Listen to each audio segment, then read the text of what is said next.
केले का छिलका पड़ गया, आपकी नजर पड़ी हुई है, आप रोकिए और उस केले के छिलके को वहां से हटा दीजिए। आप तो दाएं बाएं से गुजर गए, लेकिन अगर कोई अंधा और नाबीना आदमी अगर उस केले के छिलके पर अगर पैर रख दिया और फिसल गया और हाथ पैर टूट गए तो इस बेचारे का क्या होगा? इसे लगाए फिरते हैं, वो एक बॉडी है और उसकी रूह यही तौहीद है।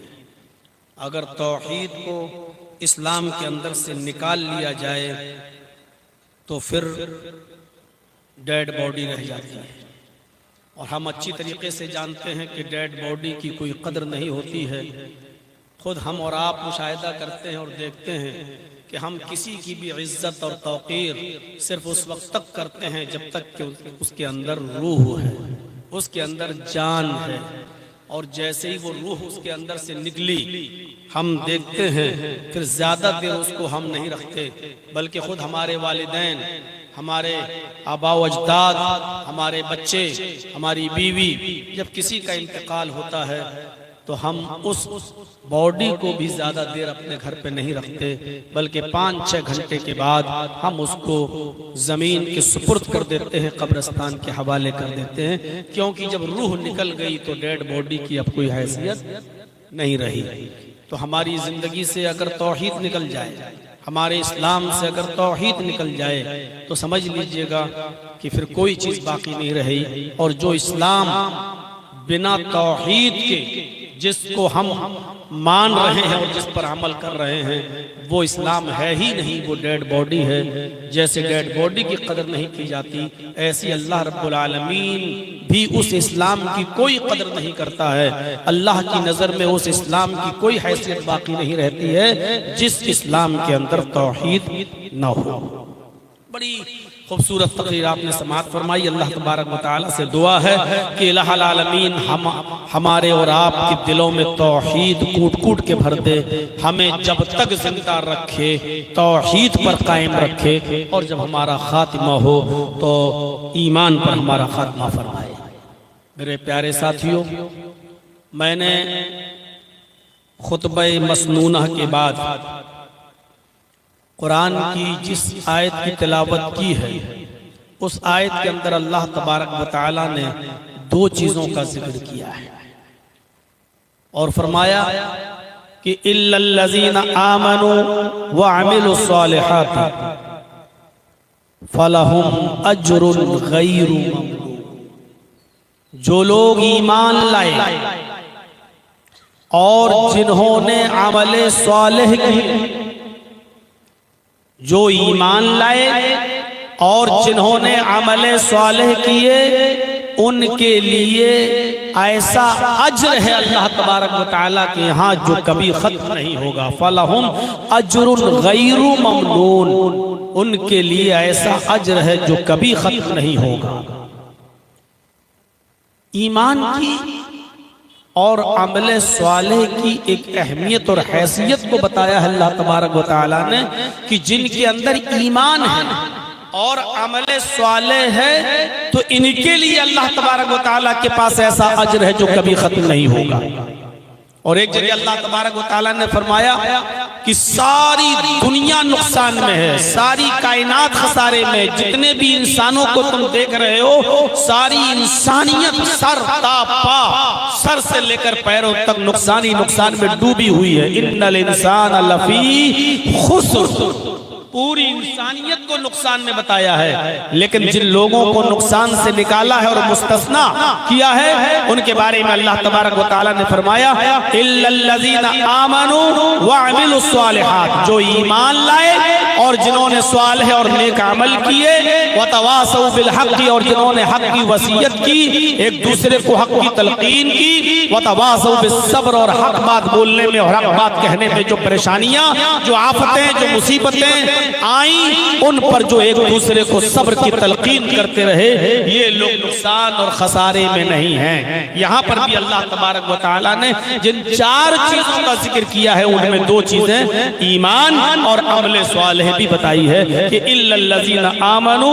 व अमिलुस्सालिहात, जो ईमान लाए और जिन्होंने अमले स्वालिह किए, ये लोग नुकसान उठाने वालों में से नहीं है, खसारा उठाने वालों में से नहीं है। इन 2 चीजों को हमें और आपको समझना है। अल्लाह ने ईमान भी कहा है और आमले स्वाले भी कहा है। ये दोनों चीजें लाजिम और मलजूम हैं। हमारे पास अगर ईमान है और आमले स्वाले नहीं है तो बेकार हमारी जिंदगी, और अगर हमारे पास अमल है, आमले स्वाले है, लेकिन ईमान नहीं तो बेकार। कितने काफिर, कितने मुशरिक, कितने दहरिये, कितने अधर्मी और पापी लोग ऐसे आपको मिलेंगे। कितने काफिर और मुशरिक ऐसे मिलेंगे जो बड़े अच्छे अच्छे काम करते हैं, हम उनके कामों को देखकर दंग रह जाएंगे, लेकिन उनको कोई सवाब नहीं मिलेगा, कोई फायदा नहीं है उनका अच्छे काम करने का, इसलिए कि उनके पास ईमान नहीं है। जाइए और देख के आइए, बॉम्बे के अंदर टाटा हॉस्पिटल में सफर करिए, मुशाहिदा करिए। आप भी बहुत से मरीजों को लेके जाते होंगे। टाटा हॉस्पिटल कैंसर के इलाज के लिए बड़ा फेमस और मशहूर हॉस्पिटल है, और वहां जाने के बाद आप देखेंगे कि कितनी संस्थाएं, कितनी तंजीमें ऐसी आपको मिलेंगी जो तंजीमें, जो संस्थाएं इलाज कर रही हैं, करवा रही हैं, गरीबों की मदद कर रही हैं, पैसा बांट रही हैं। फलों से भरा हुआ ट्रक, फलों से भरा हुआ ट्रक लाते हैं और वो ट्रक गरीबों में और बीमारों में तकसीम किया जाता है। ट्रक पर भरकर खाना लाया जाता है और वो बिला किसी भेदभाव के, कौन हिंदू है, कौन मुस्लिम है, कौन सिख है, कौन ईसाई है, सबकी मदद की जाती है और सबको खाना खिलाया जाता है। जब मेरा फूफाजाद भाई बीमार था और मैं उसको लेकर जब टाटा मेमोरियल में, जब टाटा हॉस्पिटल में उसका इलाज करा रहा था, 11 साल तक मैंने उसका इलाज कराया। उस वक्त मैंने देखा अपनी आंखों से कितनी संस्थाएं ऐसी थी जो पूछती थी कि आपके भाई के इलाज में डॉक्टरों ने कितना खर्चा बताया है, उसका एस्टीमेट मुझे दीजिए, मैं अपनी संस्था से पास करा के लाता हूं, आपको उसका चेक दे देता हूं, जिंदगी भर की दवाएं मुफ्त मिलेंगी, जिंदगी भर का इलाज मुफ्त मिलेगा। मेरे भाइयों, क्या आप इसको कम बड़ा काम समझते हैं? कितना बड़ा काम है ये, क्या आप इसको मामूली काम समझते हैं? नहीं, हकीकत में देखा जाए तो ये बहुत बड़ा काम है। गरीबों का, मजबूरों का और बेबसों का इलाज कराना और बीमारों का इलाज कराना। लेकिन जो तंजीमें ये इलाज करा रही हैं उनको क्या मिलेगा? आप ही बताइए, क्या फायदा है उनको? उखरवी फायदा क्या है? उनको कोई सवाब नहीं मिलेगा, इसलिए कि वो ये अच्छा काम तो कर रहे हैं, लेकिन इस अच्छे काम पर कोई सवाब इसलिए नहीं क्योंकि वो ईमान से खाली। हमारे पास ईमान है, हम ईमान का दावा करते हैं, हम कलमा पढ़ते हैं ला इलाहा इल्लल्लाह मुहम्मदुर रसूलुल्लाह, हम ईमानदार होने का दावा करते हैं। हमारे पास ईमान है लेकिन अमल स्वालेह नहीं है। आज कोई एक नेकी मुझे ऐसी बता दीजिए जो नेकी हम करते हो और उस नेकी के अंदर इखलास दिखाई दे रहा हो। कोई एक नेकी का काम हमें ऐसा दिखा दीजिए जो आज हम कर रहे हैं और उस काम के अंदर इखलास मौजूद हो। आज हम जुमे के दिन मस्जिद में नमाज पढ़ने आ रहे हैं तो ये सोच कर आ रहे हैं कि गांव वाले या मोहल्ले वाले ये न कहें कि देखो वो कितना बड़ा कमीना इंसान है, जुमे तक की नमाज नहीं पढ़ता। आज हम कुर्बानी कर रहे हैं तो कुर्बानी का जानवर लेते ही बकरे की फोटो ली और हमने फेसबुक पर डालना शुरू कर दिया, हमने व्हाट्सएप ग्रुप पर डालना शुरू कर दिया कि अल्हम्दुलिल्लाह आज अल्लाह की तौफीक से मैंने कुर्बानी के लिए एक बकरा खरीदा है जिसकी कीमत 20,000 है, 25,000 है। मेरे भाइयों, जब आपने खरीदा था तो क्या जरूरत थी उस बकरे की नुमाइश करने की? क्या जरूरत थी उस कुर्बानी के जानवर की कीमत को बताने की? आज कौन सा काम आज हमारे अंदर इखलास का रह गया है? आज हम चंद लोगों को अपने घरों में बुलाकर रोजा इफ्तार करा लेते हैं, तो इफ्तार का फोटो खींचेंगे, उन लोगों का फोटो खींचेंगे, बल्कि उन लोगों को क्या खिलाया जा रहा है, क्या पिलाया जा रहा है, पानी की बोतल तक का फोटो हमारे मोबाइल में कैप्चर हो जाता है और फिर उसको हम फेसबुक में और फिर हम उसको डालते हैं व्हाट्सएप ग्रुप में और बताते हैं कि आज हमने 50 लोगों को रोजा इफ्तार कराया है, आज हमने इतने लोगों को रोजा इफ्तार कराया है, आज हमने इफ्तार के अंदर ये चीजें आज हमने रोजेदार लोगों को खिलाई हैं। आज मुझे बताओ कौन सा ऐसा अमल है जिसके अंदर इखलास बाकी रह गया है? अगर हमें अल्लाह ने उम्रे की तौफीक दी, हम उम्रा करने गए और खाने काबा के सामने खड़े होकर हम सेल्फी खींच रहे हैं, फोटो खींच रहे हैं और फोटो खींचने के बाद सेल्फी लेने के बाद उसको हम WhatsApp group, Facebook, social media पर हम उसको जाहिर कर रहे हैं और डाल रहे हैं और दिखला रहे हैं कि देखो आज हम खाने काबा तक पहुंच गए, अल्लाह ने मुझे उम्रे की तौफीक दी है, हम उसकी नुमाइश कर रहे हैं। आज हमारे पास ईमान है लेकिन अमले स्वाले, ईमान भी जरूरी है और अमले स्वाले भी जरूरी है। कभी याद कीजिए हमारी उस तकरीर को, शायद मैंने कभी कोई एग्जाम्पल दी हो, कभी हमने आपको कोई मिसाल दी हो। ईमान और अमले स्वाले हमारी जिंदगी के लिए दोनों ऐसे ही जरूरी हैं जैसे मोबाइल के लिए सिम और सिम कार्ड के लिए मोबाइल, दोनों एक दूसरे के बगैर अधूरे हैं। ऐसी ईमान के बगैर अमले स्वाले और अमले स्वाले के बगैर ईमान इनकम्प्लीट है, अधूरा है, नाकिस है, कोई फायदा नहीं। आप कीमती से कीमती मोबाइल ले लीजिए, बहुत अच्छा से अच्छा मोबाइल ले लीजिए, आईफोन ले लीजिए, आप Z Fold 6 ले लीजिए, महंगे से महंगा मोबाइल ले लीजिए, 1.5 लाख का 2 लाख का मोबाइल भी खरीद लीजिए और जिस दिन दुकान से इस मोबाइल को खरीद के लाएंगे उसी दिन इस मोबाइल को कान में लगाकर कहिए हेलो हेलो, आपकी आवाज वहीं दब जाएगी, आपकी आवाज नहीं जाएगी। क्यों? आप कहें साहब हम तो 1 लाख का मोबाइल लाए हैं, 1.5 लाख का इतना कीमती मोबाइल, लेकिन ये तो दिल्ली और मुंबई बात नहीं हो पा रही है, सऊदी और कुवैत और दुबई में बात नहीं हो पा रही है। अरे फिर इतना महंगा मोबाइल खरीदने की जरूरत क्या थी मुझे? आप चीखते रहिए लेकिन आपकी आवाज नहीं जाएगी। क्यों? इसलिए कि मोबाइल तो आपने ले लिया लेकिन उस मोबाइल के अंदर सिम नहीं पड़ा हुआ है। जब तक सिम कार्ड नहीं डालेंगे और उस सिम में बैलेंस नहीं होगा तब तक आपकी आवाज दूसरे को नहीं पहुंचेगी।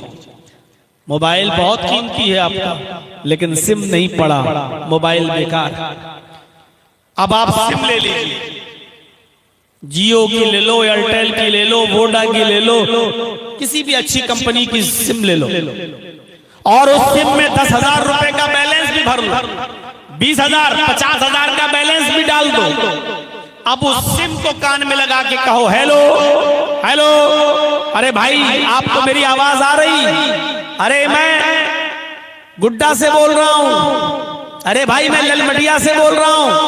आपकी आवाज कहीं नहीं जाएगी। सिम में आपके 50,000 रुपए का बैलेंस है लेकिन आवाज नहीं जाएगी। क्यों? क्योंकि आपके पास सिम तो है लेकिन मोबाइल नहीं है और सिम बगैर मोबाइल के काम नहीं करता है। तो आपको क्या करना होगा? सिम के अंदर मोबाइल कार्ड डालना पड़ेगा या मोबाइल के अंदर सिम कार्ड, सिम मोबाइल में सिम कार्ड को डालना पड़ेगा। जब मोबाइल और सिम कार्ड दोनों मिल जाएंगे उसके बाद में आप जिस जगह चाहेंगे गुफ्तगू करेंगे, जिस जगह चाहेंगे बात करेंगे। अब आपकी बात होगी। यही हाल है ईमान का और यही हाल है अमले स्वाले का। आपके पास ईमान है, अमले स्वाले नहीं तो ये ईमान किसी काम का नहीं। आपके पास अमले स्वाले है लेकिन ईमान नहीं, ऐसा अमले स्वाले भी किसी काम का नहीं। इसलिए फरमाया इल्लल्लज़ीना आमनू व अमिलुस्सालिहाति फलहुम अज्रुन गैरु ममनून, जो ईमान लाए और जिन्होंने नेक अमल किए, जो ईमान लाए और जिन्होंने अमले स्वाले किए, जो ईमान लाए और जिन्होंने अच्छे काम किए, फलहुम अज्रुन गैरु ममनून, उनके लिए ऐसा अजर है जो कभी खत्म नहीं होगा, उनके लिए ऐसा इनाम है जो कभी खत्म नहीं होगा। ए भाई क्या कर रहे हैं, सही से बैठा दीजिए उनको बहुत देर से। अच्छा तो ठीक है, तो वो किसी काम का नहीं है। इल्लल्लज़ीना आमनू व अमिलुस सालिहात, जो ईमान लाए और जिन्होंने अमले स्वाले किए, उनके लिए ऐसा अजर है जो कभी खत्म नहीं होगा, उनके लिए ऐसा अजर है जो कभी भी खत्म नहीं, यानी ना खत्म होने वाला अजर, ना खत्म होने वाला इनाम, ना खत्म होने वाला अजर है अल्लाह तबारक व तआला की यहाँ। तो ये है ईमान और अमले स्वाले। अब ईमान किसे कहते हैं और ईमान हमसे किस चीज का तकाजा करता है? ईमान की 70 से ज्यादा दर्जे हैं, शाखाएं हैं। आप इधर करिए, वो कमेटी के लोग या जो रजाकार हैं वो देख लेंगे, इधर डिस्टर्ब ना करिए। तो मेरे भाइयों, ईमान के 70 से ज्यादा ब्रांचेज हैं, ईमान की 70 से ज्यादा शाखाएं हैं। अब ईमान को समझने की कोशिश कीजिए। वअन अबी हुरैरा रज़ियल्लाहु तआला अन्हु अन नबी सल्लल्लाहु अलैहि वसल्लम क़ाल अल ईमानु बिज़ुन व सबऊन शुअबतन फअफ़ज़लुहा क़ौलु ला इलाहा इल्लल्लाह व अदनाहा इमाततुल अज़ा अनित तरीक़ वल हयाउ शुअबतुम मिनल ईमान।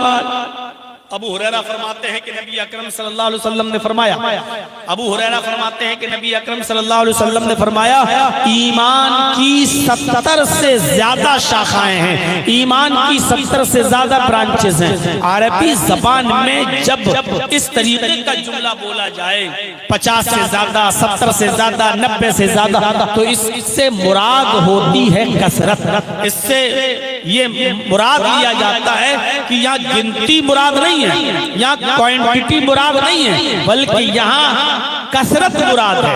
यानी ईमान की बहुत सी ब्रांचेज हैं, ईमान की बहुत सी शाखाएं हैं। जैसे हम लोग अपने मुहावरे में बोलते हैं, सुधर जाओ, नहीं सुधरोगे तो 50 जूते मारूंगा तुम्हें। कभी कभी हम और आप बोलते हैं ना, ए ठीक से रहो, 50 जूते लगाऊंगा तुम्हें। तो 50 जूते लगाने का मतलब क्या है कि उसको पकड़ के 50 गिनती से जूते मारोगे और हर जूते पे गिनोगे 1 2 3, नहीं, बल्कि यहाँ 50 से मुराद क्या है?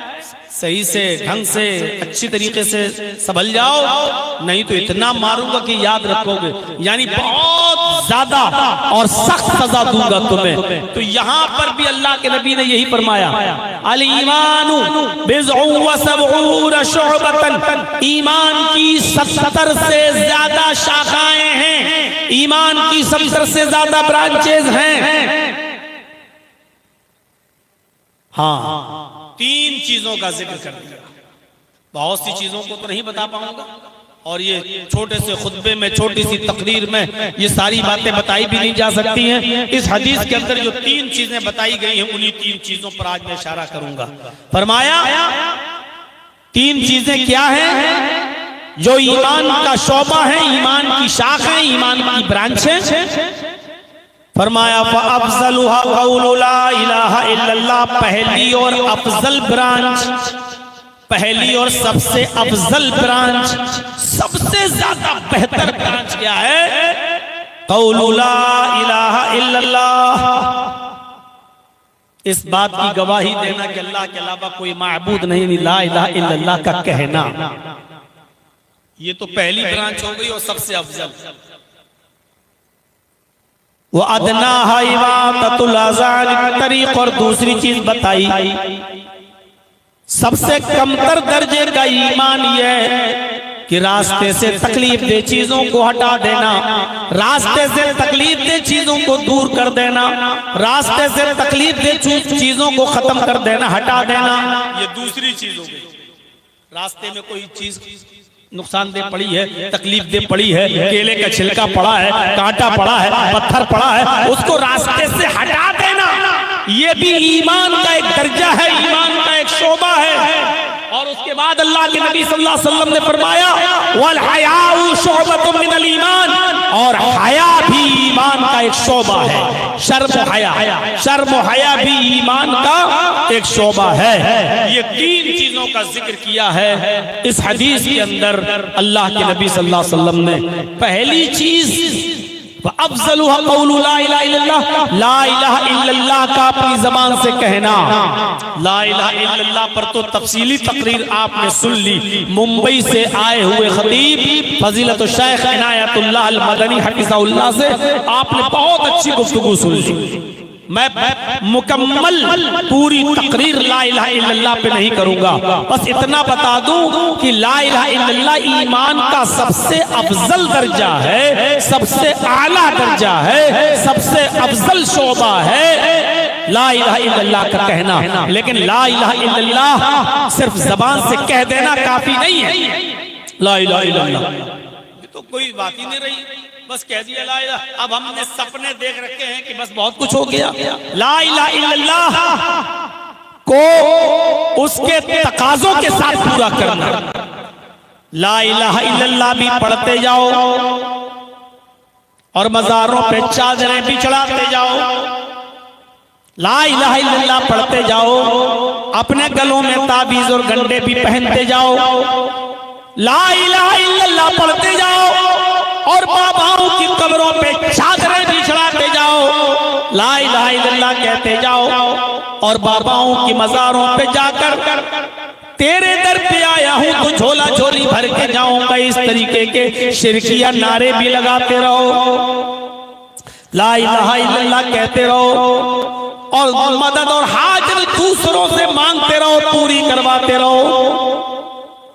ला इलाहा इल्लल्लाह कहते रहो और दूसरों के सामने भी सजदे करते रहो। ला इलाहा इल्लल्लाह कहते रहो और दूसरों को भी पुकारते रहो। ये ला इलाहा इल्लल्लाह का तकाजा नहीं है। ला इलाहा इल्लल्लाह का माना है ला माबूद इल्लल्लाह, अल्लाह के अलावा कोई माबूद नहीं है। ला इलाहा इल्लल्लाह का माना है ला मस्जूद इल्लल्लाह, अल्लाह के अलावा कोई सजदे के लायक नहीं है। ला इलाहा इल्लल्लाह का माना है ला मतलूब इल्लल्लाह, अल्लाह के अलावा हमें किसी और चीज की तलब नहीं है, कोई हमारा मतलूब नहीं है। ला इलाहा इल्लल्लाह का माना है ला इलाहा इल्लल्लाह ला मकसूद इल्लल्लाह, अल्लाह के अलावा हमारा कोई और मकसद नहीं है, बस हम चाहते हैं कि अल्लाह की वहदानियत और तौहीद मिल जाए। यह है ला इलाहा इल्लल्लाह का माना।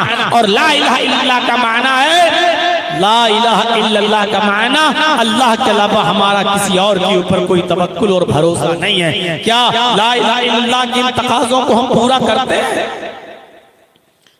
एक आदमी जिंदगी भर बुरे काम करता है, जिंदगी भर काफिर रहता है, जिंदगी भर कुफ्र और शिर्क करता है, लेकिन मरने से एक दिन पहले, 2 दिन पहले अल्लाह उसको तौफीक दे देता है और वो आदमी एक कलमा पढ़ देता है, अशहदु अल्ला इलाहा इल्लल्लाह, और मर गया।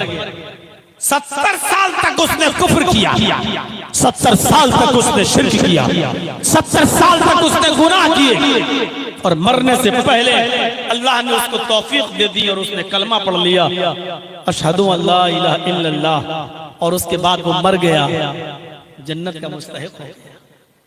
यानी जिंदगी भर गुनाह किए, जिंदगी भर कुफ्र और शिर्क पे रहा और ये कलमा पढ़ लिया तो जन्नती हो गया। अगर ये कलमा नसीब ना होता, ये कलमा ना पढ़ता, इस कलमे की तौफीक उसको ना मिलती और बगैर कलमा पढ़े वो मर जाता तो कहां जाता? जहन्नम में। ये कलमा पढ़ लिया तो कहां चला गया? जन्नत में। इससे पता चलता है कि यही वो कलमा है जो इंसान पढ़ ले तो जन्नती बना देता है, और यही वो कलमा है कि जिसको पढ़े बगैर अगर कोई इंसान मर जाए तो फिर वो जहन्नम हो जाता है। 80 साल तक गुनाह करने के बाद भी अगर तौफीक मिल गई, कलमा पढ़ लिया और मर गया तो जन्नती, और 80 साल तक गुनाह करके कलमे की तौफीक ना हुई और बगैर कलमे के मर गया तो जहन्नमी। आप अंदाजा लगाइए। आइए एक वाक़े की तरफ लेकर चलता हूं। सही बुखारी में वो वाक़या मौजूद है। अल्लाह के नबी जनाबी मोहम्मद रसूलुल्लाह सल्लल्लाहु अलैहि वसल्लम ने यहूदियों के किले का, जिसको खैबर कहा जाता था, उस खैबर का मुहासरा अल्लाह के नबी ने कर लिया। चारों तरफ से अल्लाह के रसूल ने और सहाबा किराम ने खैबर का मुहासरा कर लिया। एक किला था जिसमें यहूदी रहते थे। नबी अकरम ने और आपके सहाबा ने उस खैबर का मुहासरा कर लिया। अब जो लोग अंदर हैं वो अंदर रहेंगे, जो बाहर हैं वो अंदर नहीं जा सकेंगे। चारों तरफ से घेर लिया। खैबर का एक चरवाहा जिसका नाम असवद था, वो बकरियां चराने के लिए गया हुआ था। वो खैबर के लोगों की, यहूदियों की बकरियों को जंगल में बकरियां चराने जाया करता था। सुबह जाता था और शाम को आया करता था। वो अपने अपने बकरियों के मालिक से बकरियां चराने की कीमत लेता था, मजदूरी लेता था, मजदूरी लिया करता था, उजरत से काम करता था। जब वो बकरियां चरा के आया तो क्या देखता है, खैबर का मुहासरा हो चुका है। पता लगाया तो पता चला मोहम्मद और उसके साथियों ने खैबर का मुहासरा कर लिया है। ये आया और सहाबा से कहने लगा कि आपके नबी कहाँ हैं, मोहम्मदुर रसूलुल्लाह कहाँ हैं, मुझे उनसे मिलना है, मुझे उनसे मुलाकात करना है। बताया मोहम्मदुर रसूलुल्लाह वो हैं, वो खैमा लगा हुआ है, पर्दा पड़ा हुआ है, जाइए उस पर्दे को हटा कर देखिए, मोहम्मदुर रसूलुल्लाह सल्लल्लाहु अलैहि वसल्लम तुम्हें नजर आएंगे। असवद नाम का ये बकरियों का चराने वाला ये यहूदी मोहम्मदुर रसूलुल्लाह के पास जाता है। उसके जहन में ये तसव्वुर था, उसके जहन में ये ख्याल था कि मोहम्मदुर रसूलुल्लाह के पास तो अच्छे खासे बॉडीगार्ड होंगे, इतने बड़े नबी और सहाबा इतनी इज्जत करते हैं उनकी, तो उनके पास तो बहुत बड़े बॉडीगार्ड होंगे, कई कई बॉडीगार्ड तलवारें लिए खड़े होंगे और आसानी से मुलाकात नहीं होगी। पहले हैं अपार्टमेंट लेना पड़ेगा, उसके बाद में मुलाकात होगी। आप आज मिले ना मिले, कल मिलने का टाइम दें या परसों मिलने का टाइम दें, पता नहीं कब टाइम देंगे। उसके जहन में ये तसव्वुर था कि पता नहीं मुझे मिलने का टाइम कब मिलेगा। लेकिन चले जब उसने खेमे का पर्दा हटाया तो क्या देखता है कि मोहम्मदुर रसूलुल्लाह सल्लल्लाहु अलैहि वसल्लम आलीशान कालीन पर नहीं बैठे हैं, सोफे पर नहीं बैठे हैं, नरम गरम बिस्तर पर नहीं बैठे हैं, बल्कि कच्ची जमीन पर खजूर के पत्तों की चटाई बिछी हुई है। उसी चटाई पर मोहम्मदुर रसूलुल्लाह तशरीफ फरमा है। इसने कहा क्या आप मोहम्मदुर रसूलुल्लाह हैं? आपने सर उठाया, फरमाया जी। असवद ने कहा मैं असवद हूं, मैं यहूदी हूं और इसी खैबर का रहने वाला हूं जिसको आपने चारों तरफ से घेर लिया है। मैं आपसे मुलाकात करना चाहता हूं, कुछ बात करना है मुझे। आपने कहा अंदर आ जाओ।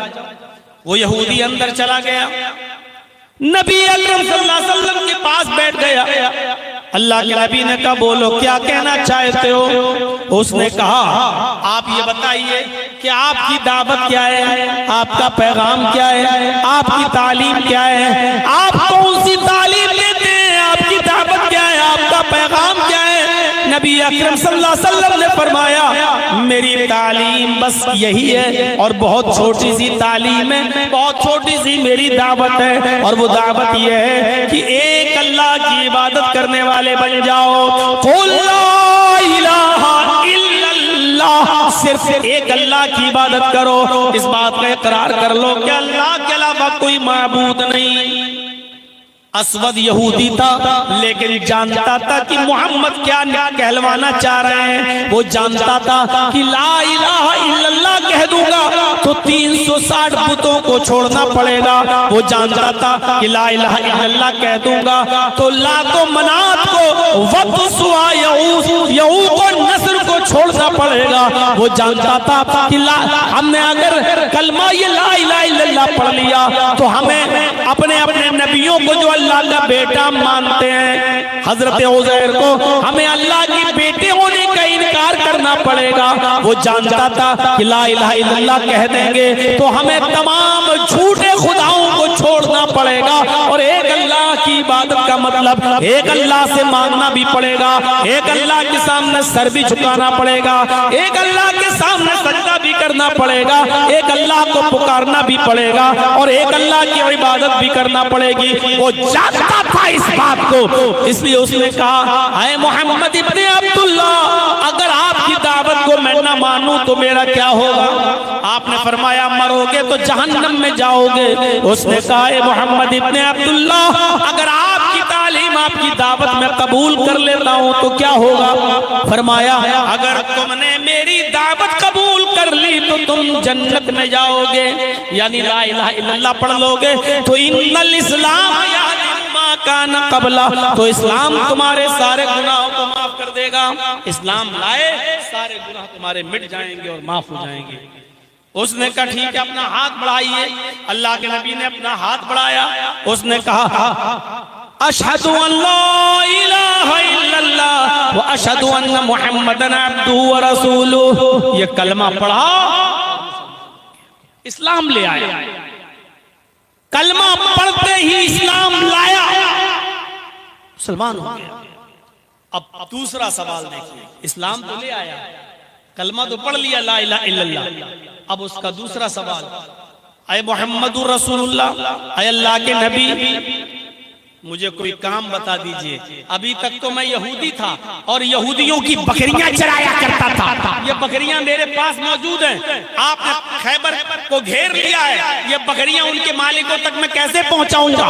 और इस्लाम ले आया, अब कोई काम तो बताइए, अब मैं काम क्या करूंगा? आपने कहा तुम जिहाद करने चले। जिहाद, नमाज का वक्त नहीं था जिस वक्त वो इस्लाम लाया, उस वक्त किसी नमाज का वक्त नहीं था, इसलिए आपने उससे ये नहीं कहा कि नमाज पढ़ो। रमजान का महीना नहीं था, इसलिए आपने उससे ये नहीं कहा कि रमजान का रोजा रखो। हज का महीना नहीं था, इसलिए आपने उससे ये भी नहीं कहा कि तुम हज करने जाओ। जब हज का महीना नहीं, रोजे का महीना नहीं, तो आपने ना रोजे का हुक्म दिया, ना हज का, नमाज का कोई वक्त भी नहीं, इसलिए आपने उससे ये भी नहीं कहा कि नमाज पढ़ो। आपने कहा कि जिहाद में शामिल हो जाओ, जाओ फला जगह। उसने कहा अल्लाह के नबी, ये लोगों की बकरियां हैं। आपने फरमाया, हाँ, अगर इन बकरियों को यहाँ छोड़ गए और जिहाद में चले गए और शहीद हो गए तब भी जन्नत नहीं मिलेगी, जब तक इन बकरियों को उनके मालिकों के हवाले न कर दो। जाओ पहले इन बकरियों को उनके मालिक के हवाले कर दो। देख रहे हैं, अमानत में खयानत नहीं कर सकते हो, चाहे कितना बड़ा नेक अमल आप कर जाइए, लेकिन अगर आपने किसी का हक मारा है तो आपको जन्नत नहीं मिलेगी। आप किसी के साथ बेईमानी कर रहे हैं, किसी की अमानत में खयानत कर रहे हैं, तो आपके लिए जिहाद जैसा अमल भी बेकार हो जाएगा। जिहाद जैसा अमल भी आपका काबिल कबूल नहीं है।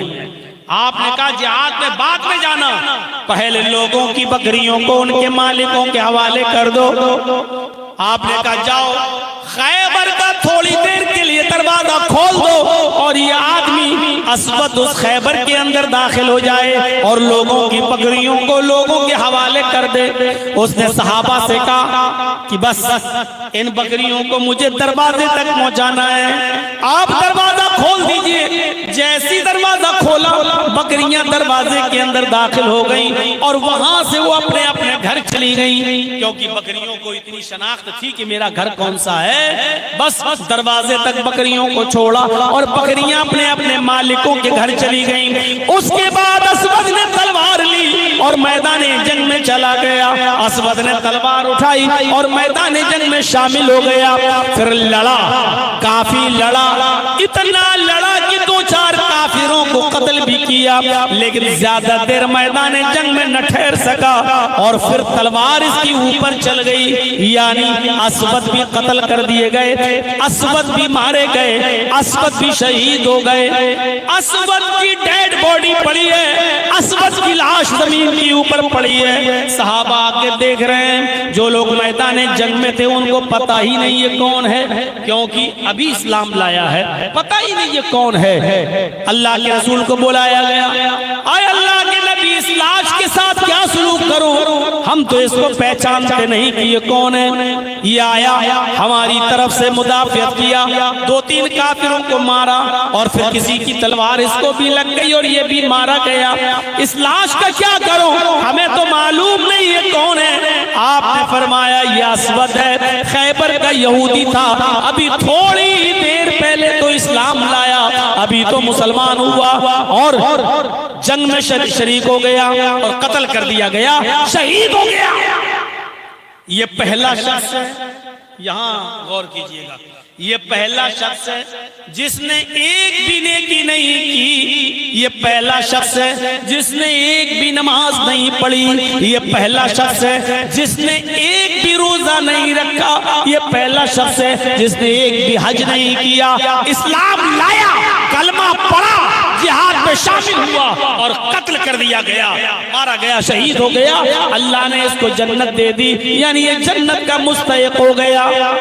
देखिए, पूरी जिंदगी गुनाह के काम करता रहा, यहूदी रहा, मुशरिक रहा, काफिर रहा, लेकिन कलमा पढ़ते ही जिहाद में शामिल हो गया, शहीद हो गया और जन्नती।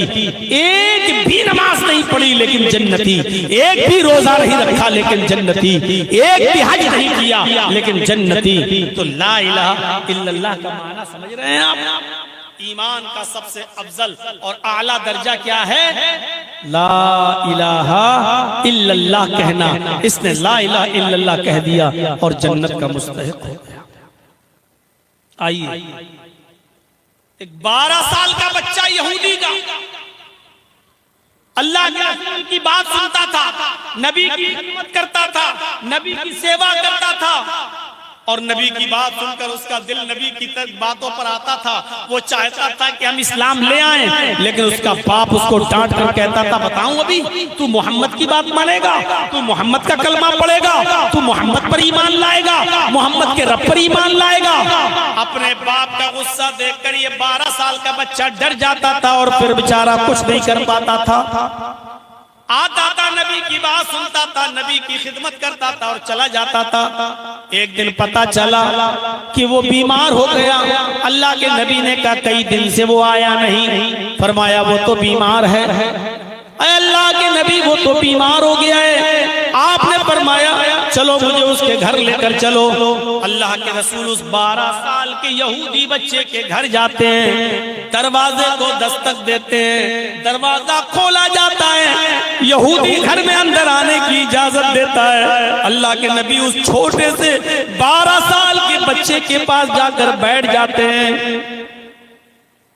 और उसकी हालत इतनी गंभीर है कि वो तकाका यानी सांसें ले रहा है। ये हाल है। अब मरा कि तब मरा, अभी रूह निकली तब निकली, कंडीशन उसकी बहुत नाजुक। और वो अल्लाह के नबी को देख रहा है। अल्लाह के रसूल ने उसके सर पे हाथ रख कर कहा, क़ुल या गुलाम ला इलाहा इल्लल्लाह, आए बच्चे अपनी जबान से ला इलाहा इल्लल्लाह कह दो। कंडीशन देख रहे हैं, बच्चा मरने वाला है, आखिरी सांसें ले रहा है और अल्लाह के नबी ऐसी कंडीशन में उससे क्या कह रहे हैं, बेटा बच्चे, आए गुलाम, आए बच्चे, ला इलाहा इल्लल्लाह पढ़ ले। उस लड़के ने अपने बाप की तरफ ऐसे देखा, गोया कि कह रहा हो कि अब्बू मेरा दिल इनकी तरफ है, इनकी तालीम की तरफ है, मेरी पूरी जिंदगी में आपने मुझे परमिशन नहीं दी, आज तो इनकी बात मान लेने दीजिए। जबान से कह नहीं पा रहा है, लेकिन ऐसे देखकर इशारा देख रहा है अपने बाप को। उसके बाप ने समझ लिया कि मेरा बेटा जब आता था अल्लाह के रसूल के पास से तो मुझसे नबी की तारीफ करता था, मोहम्मद रसूलुल्लाह की बातें बताता था और इस्लाम लाने के लिए आमादा था, लेकिन मेरे डर की वजह से नहीं लाता था। तो बाप ने आज अपने बच्चे के चेहरे को देखा तो क्या फरमाया? बेटे, क्या फरमाया? या बुनैया अबुल कासिम, आए मेरे बेटे तुम अबुल कासिम की बात मान लो। आए मेरे बेटे आज तुम मोहम्मद रसूलुल्लाह की बात मान लो। ये जो कह रहे हैं कलमा पढ़ने के लिए, तुम कलमा पढ़ो। उस बच्चे ने मुस्कुराते हुए कहा, जब देखा कि बाप ने इजाजत दे दी तो वो बच्चा मुस्कुराया और मुस्कुराकर उसने कलमा पढ़ा, अशहदु अल्ला इलाहा इल्लल्लाह व अशहदु अन्ना मुहम्मदन अब्दुहु व रसूलुहु। बुखारी के अल्फाज, यहाँ उसने कलमा पढ़ा और कलमा पढ़ते ही उस बच्चे का इंतकाल हो गया। कलमा पढ़ते ही उस बच्चे की रूह कब्ज़ से उनसुरी से परवाज कर गई। कलमा पढ़ा और कलमा पढ़ते ही उस बच्चे की रूह कब्ज़ से उनसुरी से परवाज कर गई। अल्लाह के नबी सल्लल्लाहु अलैहि वसल्लम ने जब देखा कि उसकी सांसें काम नहीं कर रही हैं, उखड़ गई हैं, दिल काम नहीं कर रहा, धड़कनें बंद हो गई हैं, समझ गए कि ये बच्चा इंतकाल कर गया। सबको यकीन आ गया बच्चा मर गया। अल्लाह के नबी अपने जहां बैठे थे उसके सिरहाने के पास वहां से उठते हैं और खड़े होकर ये जुमले अदा करते हैं, अल्हम्दुलिल्लाहिल्लज़ी अनक़ज़हु अनिन्नार। तमाम तारीफें उस अल्लाह के लिए जिसने इस बच्चे को जहन्नम की आग में जलने से बचा लिया। तमाम तारीफें उस अल्लाह के लिए जिसने इस बच्चे को जहन्नम में जलने से बचा लिया। कलमा पढ़ा और जन्नत का मुस्तहिक है। इस बच्चे ने कलमा पढ़ते कितनी नेकी की, कलमा पढ़ा और इंतकाल। अगर कलमा न पढ़ता तो कहां जाता? कलमा पढ़ा तो क्या नबी अकरम कह रहे हैं कि अल्लाह ने उसको जहन्नम से बचा लिया, और जो जहन्नम से बच गया इसका मतलब वो जन्नत का मुस्तहिक हो गया, यानी वो जन्नती बन गया। तो ये है ला इलाहा इल्लल्लाह। ला इलाहा इल्लल्लाह के ताल्लुक से एक चीज और बताऊंगा और उसके बाद दूसरी चीज पर आ रहा हूं मैं। मेरे भाइयों, ये तो थे पढ़ने वाले। असवद ने कलमा पढ़ा, ला इलाहा इल्लल्लाह, जंग में गया, शहीद हो गया, जन्नती। एक भी नमाज नहीं पढ़ी, एक भी रोजा नहीं रखा, जन्नती। इस बच्चे ने कलमा पढ़ा और मर गया, जन्नती। एक भी नमाज नहीं पढ़ी, एक भी रोजा नहीं रखा। ये है कलमा तैयबा, ये है कलमा ला इलाहा इल्लल्लाह। और आइए इसके बरअक्स मैं आपको एक और मंजर दिखाऊं, जिन्होंने कलमा नहीं पढ़ा उनका अंजाम क्या हुआ। चचा नबी अकरम के चचा अबू तालिब, ये भी नहीं मौका नहीं मिला था, मौका भी मिला था। पूरी जिंदगी नबी की खिदमत भी करते रहे और खिदमत भी ऐसी वैसी नहीं। अल्लाह के नबी जब पैदा हुए तो माँ नहीं, 6 साल के हुए उनकी माँ जब उनको उनके बाप की कब्र दिखला रही थी अपने शौहर की, तो शौहर की जुदाई में खुद उनकी रूह निकल गई और अटैक पड़ा और माँ आमिना का इंतकाल हो गया। 6 साल की उम्र में मोहम्मद रसूलुल्लाह ने अपने बाप ही की कब्र के पास अपनी माँ को भी देख लिया कि इंतकाल कर गई, माँ भी मुझे छोड़ के चली गई। दादा ने पाला अब्दुल मुत्तलिब ने, और 8 साल के हुए मोहम्मद रसूलुल्लाह, तो दादा भी छोड़ के चले गए। अब 8 साल से लेकर 25 साल तक, जब तक कि मोहम्मद रसूलुल्लाह की शादी नहीं हो गई हजरत खदीजा से, तब तक मोहम्मद रसूलुल्लाह को अबू तालिब खिलाते रहे, पिलाते रहे, पालते रहे, पोसते रहे, बड़ा करते रहे, जवान करते गए, यहाँ तक कि खदीजा से निकाह हो गया। उसके बाद भी अपने पास रखे रहे, यहाँ तक कि आपकी उम्र 40 साल हो गई और नबी बन गए। और नबूवत के बाद जब खुल्लम खुल्ला दावत और तबलीग का हुक्म दिया गया तो आपने खुल्लम खुल्ला दावत और तबलीग का परचम लहराया। काफिरों ने मारा, सताया, तो अबू तालिब मोहम्मद रसूलुल्लाह को बचाते रहे। अल्लाह के नबी लोगों को एक अल्लाह की दावत देते रहे और जो परेशानियां आती थी अबू तालिब उस पर बचाते रहे। और एक दिन आया कि काफिरों ने यहाँ तक कह दिया कि अबू तालिब अब पानी हद से आगे चढ़ गया। आए अबू तालिब अब पानी बहुत ज्यादा सर चढ़ गया है, अब अबू भतीजे को मेरे हवाले करो, इसने हमारा जीना दो भर कर दिया है, इसने हमारा रहना दो भर कर दिया है, इसने हमारे माबूदों को बुरा भला कह कह कर हमारी जिंदगी तंग कर दी है। अब हम आपके भतीजे को नहीं छोड़ेंगे, इस भतीजे को हमारे हवाले करो। अबू तालिब ने कहा वाह, अपना भतीजा हम तुम्हें दे दें और तुम इसको सजा दो। मैंने बड़ी प्यार से मोहब्बत से पाला पोसा बड़ा किया। फरमाया अगर आपको बच्चे पालने का इतना शौक है तो मैं अपना बेटा तुम्हें दे देता हूँ। अबू तालिब तुम उस बच्चे को खिलाओ, मैं अपना बेटा दे देता हूँ, तुम उसको खिलाओ पिलाओ बड़ा करो, वो तुम्हारी खिदमत करेगा, तुम्हारे साथ रहेगा, लेकिन तुम्हारे भतीजे को मैं मारूंगा और तुम्हारे भतीजे को हमारा समाज हमारी सोसाइटी जो सजा देगी वो देगी। अबू तालिब ने कहा वाह कितना अच्छा फैसला कर रहे हो, तुम्हारे बच्चे को मैं खिलाऊं पिलाऊं पाल पोस कर बड़ा करके सांड बनाऊं, सांड कर दूं और मेरे भतीजे को ले जाकर तुम उसकी टिक्का बोटी करो, तुम उसको कत्ल करो, तुम उसको मारो। कितना अच्छा फैसला कर रहे हो तुम, ये फैसला है तुम्हारा। तो आए अबू तालिब, तो अब समझ लो कि मामला कितना आगे बढ़ने वाला है। तुम्हारे भतीजे ने हमारा रहना दोबर कर दिया है, जिंदगी तंग कर दी है, समझा लो अपने भतीजे को, अगर नहीं माना तो जहां मिलेगा हम तुम्हारे भतीजे को कत्ल कर देंगे। जब ये सारे लोग चले गए तो अबू तालिब ने मोहम्मदुर रसूलुल्लाह को बुलाया और एक ही बात कही कि मेरे भतीजे मैं तुम्हें बेटे की तरह पाला हूँ, पोसा हूँ, पाल पोस कर तुम्हें बड़ा किया हूँ। अब इन काफिरों को इनके हाल पे छोड़ दो, ये अब पानी हद से ज्यादा चढ़ गया है, अब इनकी बर्दाश्त से बाहर हो गया है। अरे मेरे भतीजे ये तुम्हें कत्ल करना चाहते, तुम्हें मारना चाहते हैं और मैं भी इतना कमजोर हो चुका हूँ कि अब मैं तुम्हारी कितनी मदद कर सकता हूँ ये तुम देख सकते हो। मेरे नातवा कांधों पर, मेरे कमजोर कांधों पर इतना बोझ न डालो कि मैं उसे बर्दाश्त न कर सकूं, मेरे नातवा कांधों पर इतना बोझ न डालो कि मैं उसे सह न सकूं, मेरे नातवा कांधों पर इतना बोझ न डालो कि मैं उसे बर्दाश्त न कर सकूं। इसके बाद अल्लाह के नबी ने जवाब दिया है चचा अगर ये काफिरीन मक्का सूरज उखाड़ के लाएं दाएं हाथ पे रख दें और चांद उखाड़ के लाएं बाएं हाथ पर रख दें, फिर भी मैं दीन हक से बाज नहीं आऊंगा, फिर भी मैं ला इलाहा इल्लल्लाह की दावत देता रहूंगा। रही आपकी बात तो आप अगर मदद न करना चाहे तो मत कीजिए, अगर आप अपना हाथ उठाना चाहते हैं तो उठा लीजिए, आपकी मर्जी है, लेकिन मैं तो दावत देता रहूंगा। ये कहकर आप जाने लगे तो भतीजे को आवाज देते हुए चचा ने भतीजे को आवाज दी, अपने भतीजे की आंखों में आंसू देके, मोहम्मदुर रसूलुल्लाह की आंखों में आंसू देके, तो चचा ने उनको आवाज दी और बुलाया यब्ना अखी, आए मेरे भाई के बेटे, यानी आए मेरे भतीजे इधर आओ। रोने की जरूरत नहीं है, अगर तुम्हें अल्लाह ने तौहीद की दावत देकर भेजा है, अगर तुम्हें ला इलाहा इल्लल्लाह का मिशन पूरा करना है तो जाओ, मैं तुम्हें इजाजत देता हूँ, खुलकर तुम दावत और तबलीग का फरीजा अंजाम दो।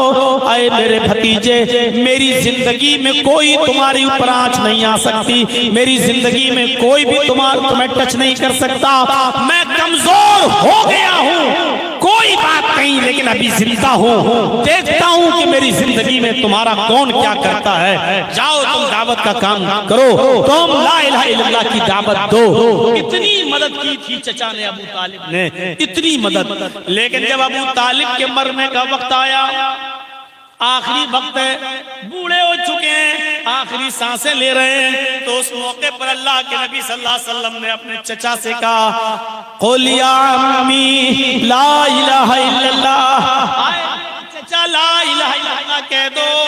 आए मेरे चचा, आखिरी वक्त है, इस बीमारी में कोई आदमी बचता नहीं है, आए मेरे चचा ला इलाहा इल्लल्लाह कह दो। चचा ने इनकार किया, अल्लाह के नबी ने फरमाया कुल या अम्मी ला इलाहा इल्लल्लाहु फी उज़ुनी, आए मेरे चचा अगर ये कलमा जोर से नहीं पढ़ सकते हो कि लोग सुन लेंगे और आपके आपके मरने के बाद आपको ताने मारेंगे। अगर इसलिए नहीं पढ़ना चाहते हो तो कोई बात नहीं, मैं अपना कान आपकी तरफ बढ़ा रहा हूँ। आए मेरे चचा, मेरे कान में कह दो ला इलाहा इल्लल्लाह। देख रहे हैं, फी उज़ुनी, आए चचा मेरे कान में कह दो अशहदु अल्ला इलाहा इल्लल्लाह। सिर्फ धीरे से मेरे कान में कह दो।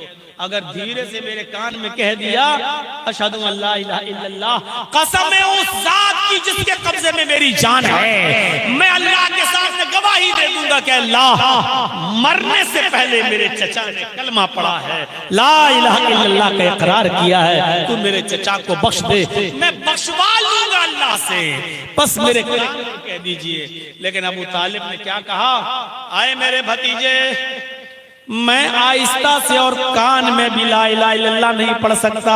मैं नहीं चाहता कि मेरे मरने के बाद लोग मुझे ये कहें कि देखो अबू तालिब ने आखिरी वक्त में अपने बाप दादा का दीन छोड़ दिया है। आए मेरे भतीजे, मैं उसी दीन पर मरना चाहता हूँ जो दीन पर मेरा बाप आ रहा है, अब्दुल मुत्तलिब, मैं उसी दीन पर मरना चाहता हूँ। और कलमा नहीं पढ़ा।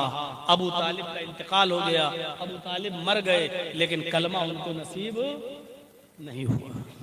और जानते हो फिर क्या हुआ? जब कलमा नहीं पड़ा तो कहां गए? जहन्नम।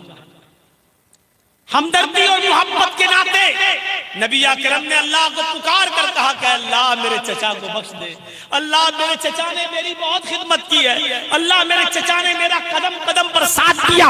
लेकिन अर्श वाले ने वही भेजकर नबी अकरम को मुतनब्बह कर दिया, केयरफुल कर दिया। आए मोहब्बत, आइंदा अपने चचा के बारे में दुआए मग़फ़िरत मत करना। तुम्हारा चचा अबू तालिब हालत कुफ्र में मरा है और काफिरों को मैं जन्नत नहीं देता हूँ। तुम्हारा चचा हमेशा हमेशा के लिए जहन्नम में रहेगा अबू तालिब, उसको जन्नत की खुशबू भी नहीं मिलेगी। हाँ, तुम्हारी मदद किया, तुम्हारी हेल्प किया, तुम्हें दुश्मनों से बचाता रहा, इसके बदले में हम इतना जरूर कर देंगे कि तुम्हारे चचा को सबसे हल्का अजाब देंगे। जहन्नम में जहन्नमियों को जो अजाब देंगे उनमें सबसे हल्का अजाब हम तुम्हारे चचा को देंगे, लाइटली अजाब तुम्हारे चचा को देंगे।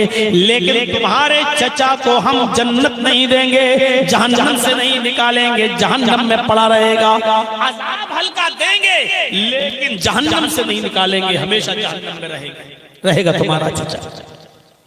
अल्लाह ताला ने जो अजाब दिया है अबू तालिब को, जानते हो जहन्नम में सबसे हल्का अजाब, आग की 2 चिंगारी दोनों पैरों के नीचे रख दी, एक इस पैर के नीचे, एक इस पैर के नीचे। और चिंगारी क्या होती है? चूल्हा जलाते हो ना आप, चूल्हा जलाते हुए लकड़ी अंदर डालते हो तो चिंगारी फूटती है, या कभी कोयला जलाकर जब आप सर्दियों में तापते हो तो एक चिंगारी फूटती है।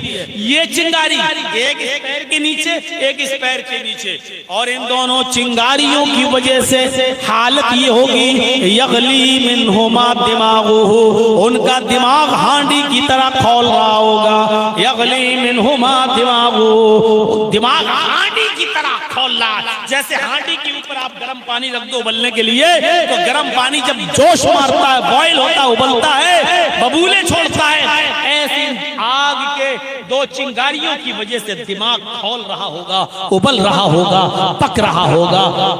अजाब है जहन्नम के अंदर सबसे हल्का।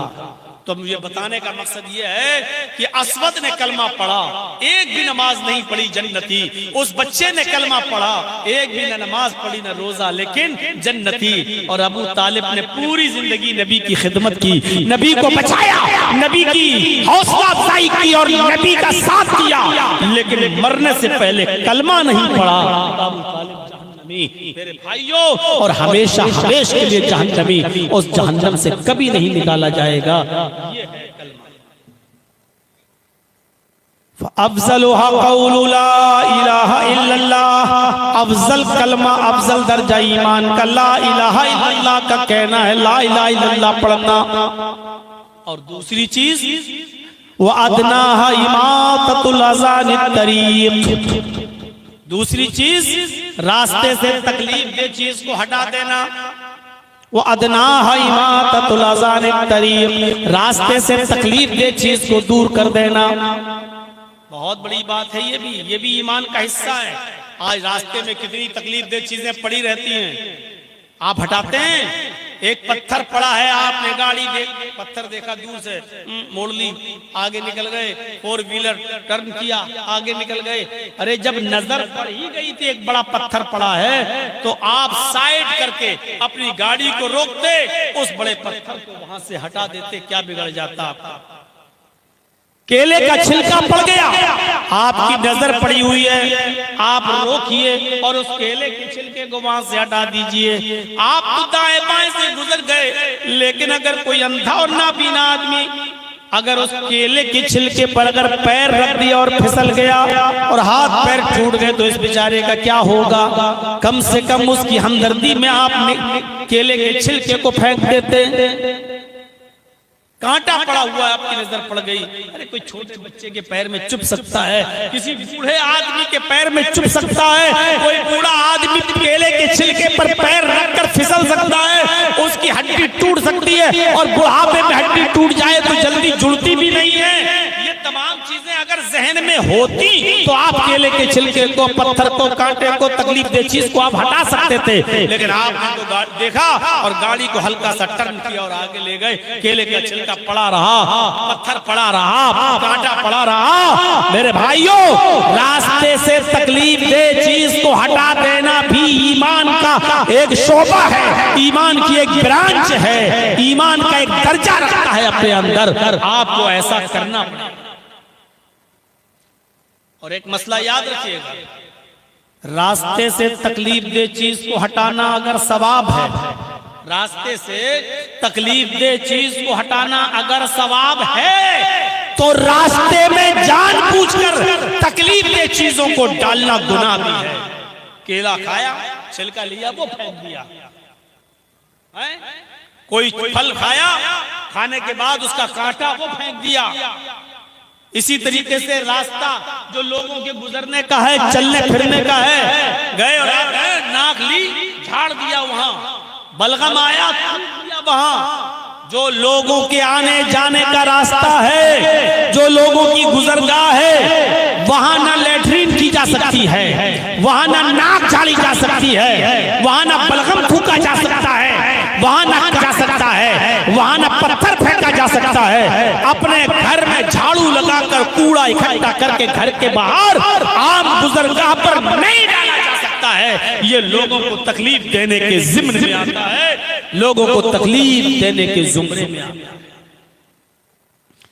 इसी तरीके से कोई चीज किसी दुकान से आपको खरीदना है और आपने लोगों की गुजरगाह पर गाड़ी खड़ी कर दी, पार्क कर दिया, और अब आप सामान पैक कराने लगे। दाल दे दो, चावल दे दो, धनिया दे दो, मिर्चा दे दो, हल्दी दे दो, नमक दे दो, मसाला दे दो, और उसमें आपको आधा घंटा लग रहा है, और आधे घंटे तक आपकी गाड़ी गलत जगह पर पार्क रही, लोगों को आने जाने में दिक्कत हो रही है और तकलीफ हो रही है। मेरे भाइयों, ये भी तकलीफ देने के जिम्मे में शामिल है। हमारे बेटे की या बेटी की शादी हो रही है, घर के बाहर हमने टेंट लगा दिया है, बारातियों को वहां ठहरा दिया है, लोगों का गुजरने का रास्ता है वो। अब लोग जब देख रहे हैं कि यहाँ टेंट लगा हुआ है, रास्ता गुजरने का है, अब 1 किलोमीटर दूर से और 2 किलोमीटर दूर चक्कर काट के बेचारे वो कहीं जा रहे हैं। रास्ता रोकना और रास्ते में टेंट लगा देना, रास्ते में कुर्सियां डालकर बैठ जाना और आने जाने वालों को तकलीफ देना, ये भी तकलीफ देने के जिम्मे में शामिल है। हम नहीं दे सकते ये। इसी तरीके से अभी रमजान का महीना आने वाला है। आज जो 11 फरवरी, अब तो 12 फरवरी हो गई है। मेरे भाइयों, गालिबन 2 मार्च से रोजा शुरू हो जाएगा।